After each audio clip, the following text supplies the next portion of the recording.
In my today's video, I'm going to talk about all the tools that you need to grow succulents. Actually, they are less expensive than if you buy it as a kit.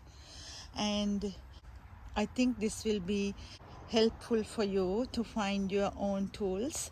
And this is just an idea. If you like to buy the tool kit, you can go for it. But friends who are growing succulents, they have bought the succulent tool kit, and it is very cheap looking and non-durable plastic materials. And these ones, even if you spend a little bit more money for them, it's still worth having it because it stays for years and years to come.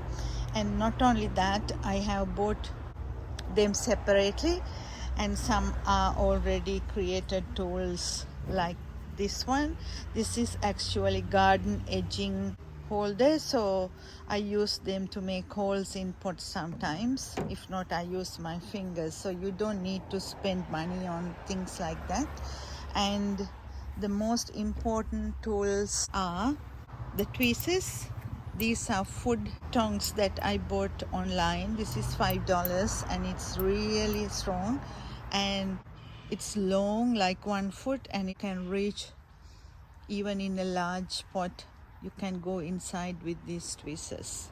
And the next one I will recommend for you to have is the forceps. I have 2 different types of forceps, and when you open it, opens up, but when you close it, it locks. Because sometimes in pots you will find so many spiders and other insects, especially in Australia. I'm really scared of the redback spider, so I always use the forceps to get the dried leaves out. And this is a curved one. I bought both of them from eBay. For both I paid less than $10. And this one is with a curvy edge. With this you can go upwards or downwards than the straight forceps. So I have 2 different forceps. So they are doing a marvelous job, and they are very sturdy, stainless steel ones, and I recommend you to buy them separately. These secretaries are actually, they are snippers, so I get little plant cuttings out from this. And if I have a larger one, I always go with this one. This is my old Secretaries, and it's a really good one too.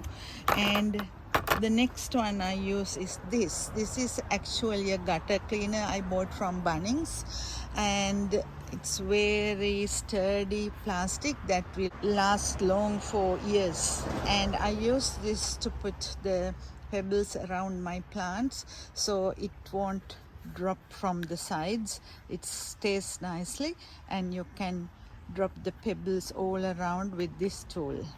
And then these, which I use to release the plants out from pots. I have a smaller one, I couldn't find it, that is more narrow than this one, and you can go into pots. If you want to dig this plant out, you go down and get the plant out from this holding up.